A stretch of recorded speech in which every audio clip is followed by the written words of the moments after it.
June 1889, Naples. Picture this with me. Raffaele Esposito stands in his pizzeria on Salita Sant'Anna de Palazzo, reading a letter for the third time. His hands are dusted with flour. The letter is not. It's written on heavy paper, the kind that costs more than most of his customers earn in a week. And the royal seal at the top is unmistakable. It's the House of Savoy.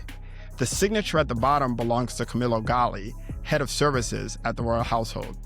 Queen Margherita of Savoy, currently residing at the Royal Palace of Capodimonte, has requested that he, Raffaele Esposito, a pizziolo from the Spanish Quarter, prepare pizza for her and the king. The letter is formal, polite, and it specifies a date and time. It does not specify what kind of pizza, or how many, or whether this is a test, an honor, or both. Outside, the street vendors are calling out their goods. Someone is arguing about the price of bread. A child runs past the door, chasing a ball made of rags. Inside the pizzeria, the oven is hot and the dough is rising. The day's work is already well underway. Raffaele sets the letter down on the wooden work table, next to a bowl of San Marzano tomatoes, waiting to be crushed. He wipes his hands on his apron. He looks at the oven, then back at the letter. 3 days to turn street food into a royal meal. This is Eating History, Food That Changed the World, a show about the dishes that spread, evolved, and reshaped culture along the way. I'm Stephen Bailey, a history enthusiast who loves to eat. And I'm Chef Adrienne Cheatham, a food enthusiast who loves to history. This season, we're telling the story of pizza, and this is episode 2, When Power Takes a Bite. Oh yeah, and we're married. Telling people all of our business. That's all, it's out there now.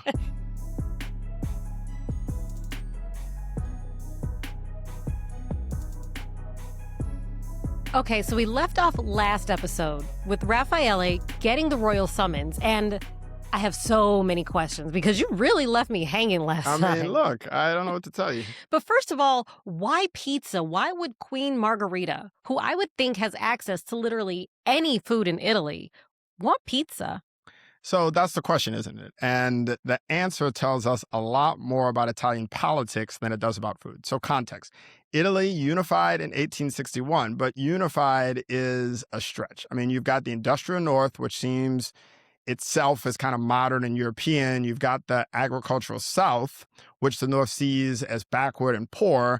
And there are all these different dialects and different customs, different food. And you've got a brand new royal family, the House of Savoy, trying to convince everyone that they're not just the kings and queens of Piedmont anymore, that they rule all of Italy. Okay, I get that, but eating pizza is part of this? It kind of is. I mean, you wouldn't necessarily think it intuitively, but pizza is exactly that. I mean, Queen Margherita, who you can see pictured here behind us, was known for this kind of thing. I mean, she made a point of engaging with regional culture, regional fashion, local festivals, local food, all very publicly. I mean, it was brilliant PR. Okay, so she was kind of engaging in brand management even way back then. Yeah, I mean, when you think about it that way, I mean, she was basically doing brand management in 1889. And it obviously worked because we're still talking about her right now. Okay, but here's what I want to know. Why Raffaele Esposito? Because he didn't even own the pizzeria originally.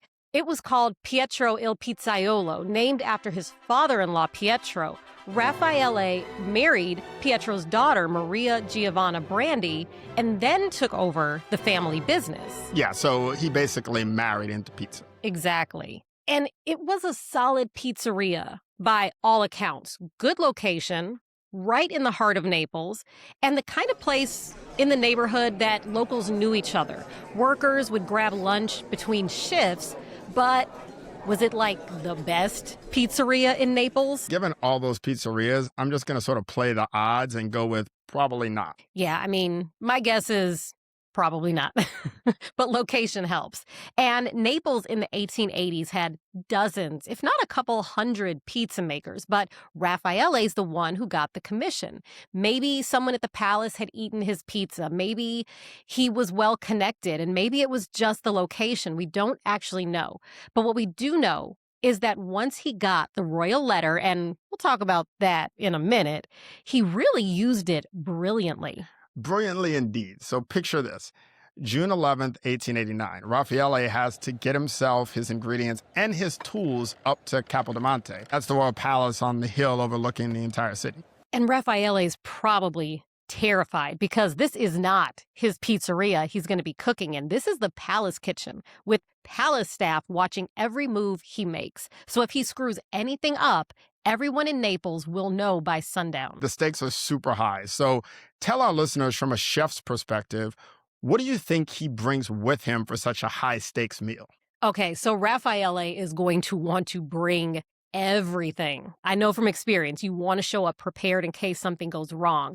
He wants to leave nothing to chance, especially his dough, which is the foundation. So he would have started that the night before so it can rise slowly. He'd have his San Marzano tomatoes grown in the volcanic soil near our favorite Mount Vesuvius also. Ah, that's right, our favorite threatening neighborhood volcano, which we covered in the last episode, and the one that would have driven both of us to drink and probably a lot of you as well. That is exactly the one. And he would also have fresh mozzarella di buffalo, and that was probably made the morning of, so it's super fresh.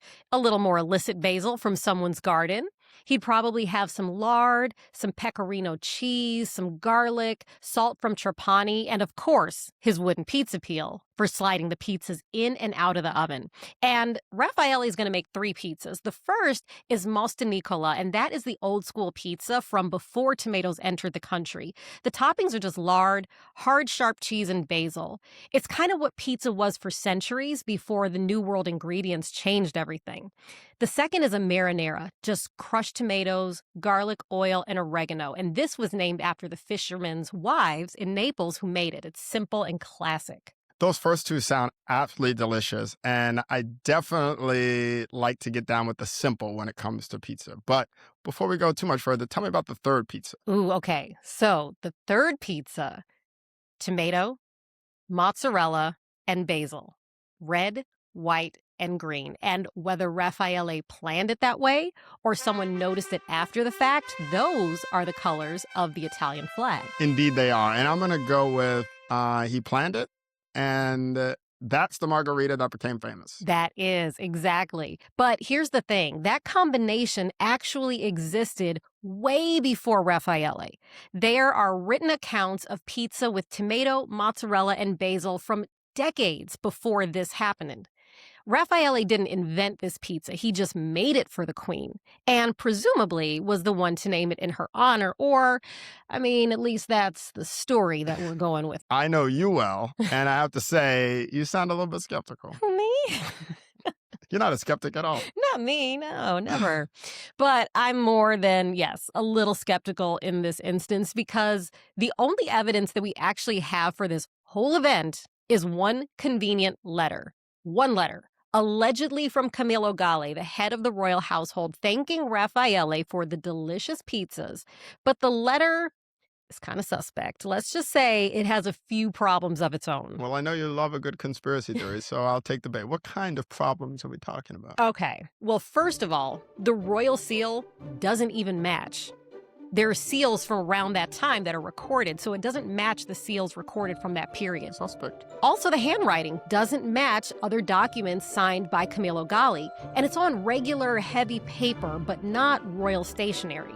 A researcher named Zachary Nowak did a deep dive on this, and his conclusion was pretty clear that this letter is probably a forgery. Well, great job, Zachary. I mean, it sounds like this has got 99 problems. And if this letter's a forgery, the question is, any idea of who forged it? Okay, well, the best guess right now is that it was the Brandy brothers.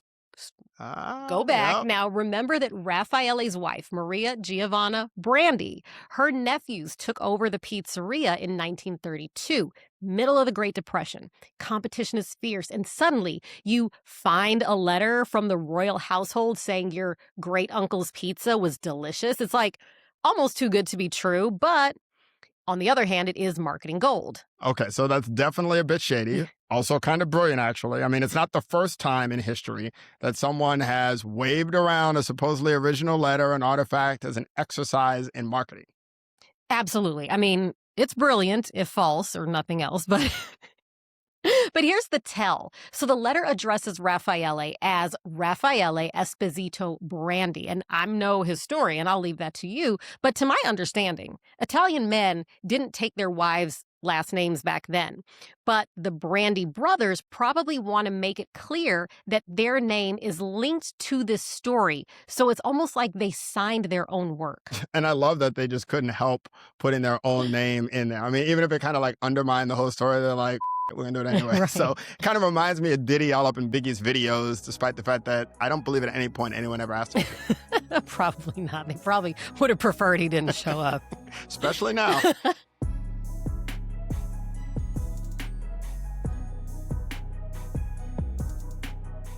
Okay, let's get back to the story. Even if the letter is fake, that doesn't necessarily mean that this didn't happen, right? We know that the king and queen were in Naples in June 89, and we know Raffaele had a pizzeria. It's possible that he made pizza for them. We just can't prove it.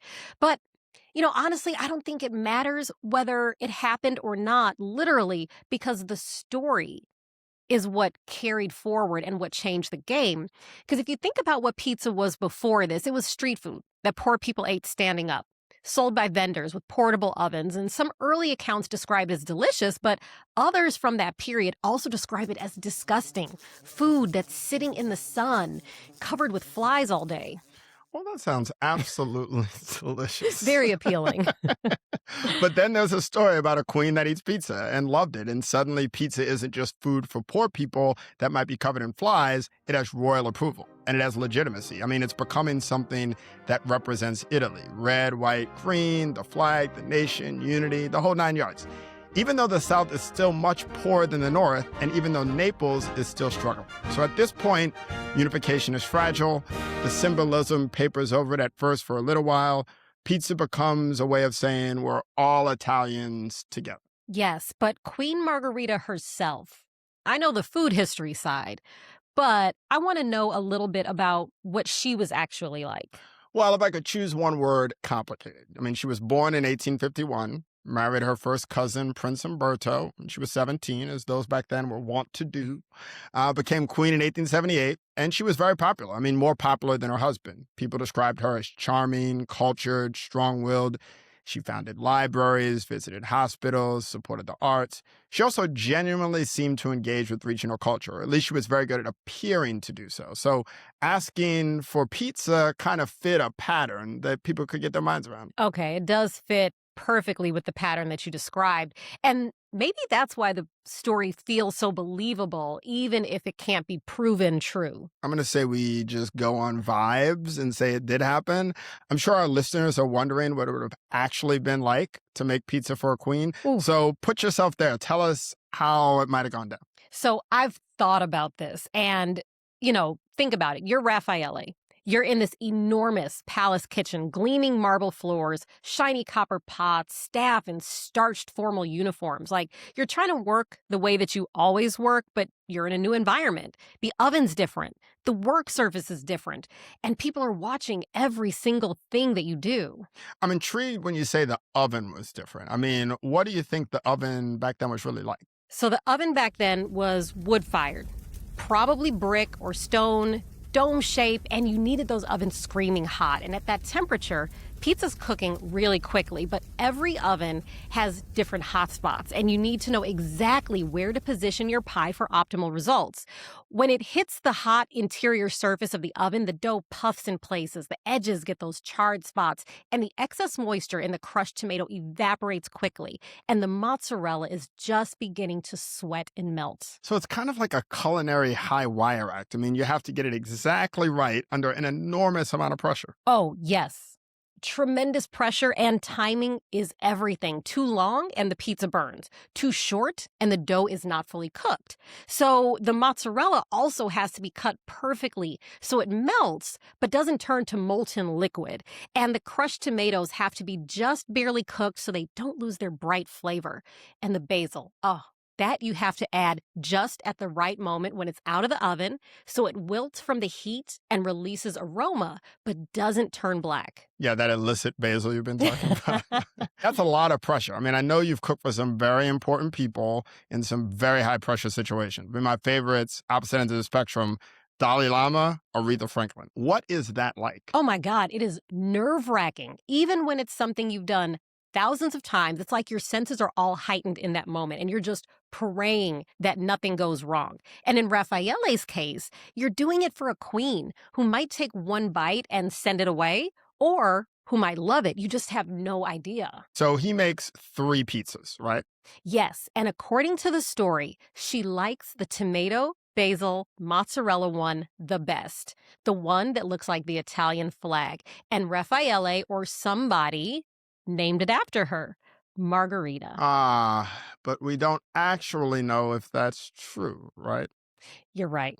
We don't. Sounds good. Yeah, I mean, it was a great story. I was hoping it was true, but I don't think we know. Right. But we do know that the story eventually spread, and whether or not it happened, the story itself worked because it gave pizza something that it never had before. That's right. It gives pizza a pedigree, and we know that pedigree has historically been very important in providing certain foods with the credibility they need to become mainstream. And this is what I find fascinating about food history. Sometimes the stories we tell matter almost more than the facts. I mean, the Queen Margherita story is about legitimacy, about national identity, about taking something humble and making it actually matter. Whether or not it's literally true almost ceases to be the most important part because it's become true in its effects.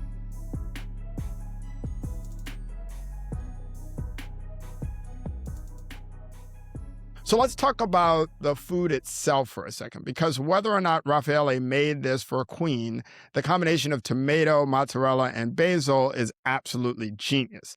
And the question is, why does it work so well? Why has it been such an amazing combination that has stood the test of time? Ooh, okay. So, I love this question. You've got sweetness and acid from the tomatoes, fat and creaminess from the mozzarella, and peppery floral aromatics from the basil, all in perfect balance.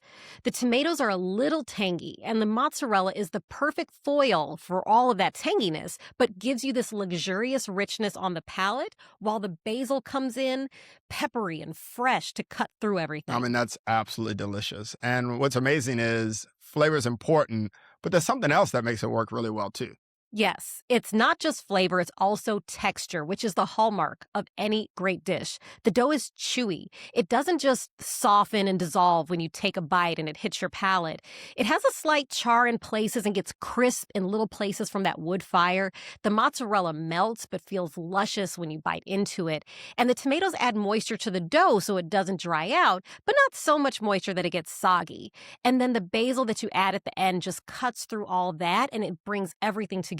So all these amazing ingredients, I mean, how did they get their hands on them, especially back then? I mean, were they all sort of from that area of Naples? Yes, so all these ingredients are from Campania. They're all from southern Italy.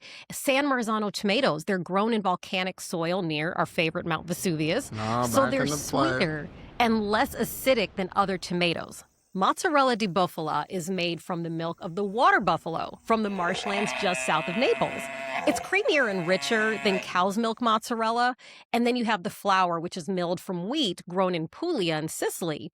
And then basil grows everywhere in southern Italy. So it is intensely regional. So this combination of ingredients makes it perfect for a story about national identity. Exactly. It is perfectly Neapolitan, but it uses ingredients from across the region. It's local and unifying at the same time. And there's one more thing, right? It's simple. 3 toppings, that's it. You can't hide behind complexity or technique. If your tomatoes are bland or your mozzarella is rubbery or your dough is poorly made, everyone knows as soon as they take a bite. I love this simplicity discussion. I remember on your other podcast, The Chef's Cut, you had a really interesting conversation with your mentor, Chef Repair from Le Bernardin, about how difficult it is to execute such simple cooking. Because if anything goes wrong, there is nowhere to hide. The ingredients and the execution have to be flawless. But I also should say 2 podcasts, and we haven't even gotten to your main job. I mean, are you like the hardest working woman in showbiz? I mean... From you, that's kind of funny, given all your boards and everything else that you do. So, I mean... We'll talk about you, right? But the point around simplicity is absolutely true, just like Chef Repair said. In a lot of food contexts, from Le Bernardin to your local pizzeria, And to me, to this day, if you want to know if a pizzeria is any good, order the margarita. If they can nail that, everything else will probably be Well, fantastic. I see you just woke up intent on stoking pizza controversy, going all in on the margarita as the standard for good pizza. It's going to come back in future episodes. We'll see what you think. But, I agree with you. I'm actually surprised, however, to hear you say that you should order a margarita because that's usually what I want to order. And you say things like, I want all these crazy toppings, or I want the dreaded white pizza. Okay, we definitely diverge on this point. And you got me. I love a good margarita, as I said. But yes, I love sausage and jalapenos on my pizza, and I don't care who knows it. And I love a good white Look, clam you've pie. already said enough. We don't have to digress, but I'm just going to stop us here and say that the next time we order pizza, I'm going to remind you of your fateful words. Okay, that's a good All compromise. right, hold me accountable. Accountability is everything. So after Raffaele supposedly makes his 3 famous pies for Queen Margherita, does pizza suddenly just go viral and become super popular? Not really. There's no big pizza boom after that. There's no newspapers reporting on it, no royal decree.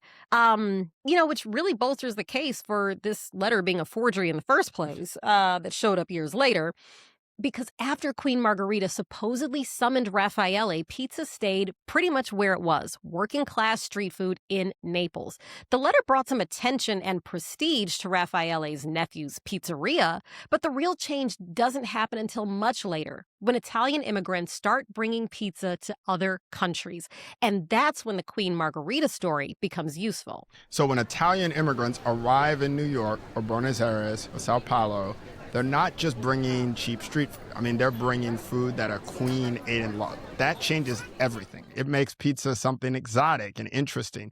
It's no longer foreign or suspicious. Exactly. And that's why the story serves such an important purpose. And honestly, I don't think we need to decide if it's true. What matters is that people believed it. And that belief changed how pizza moved and how it was viewed throughout the world. And then that makes the story become true in the effect that it had.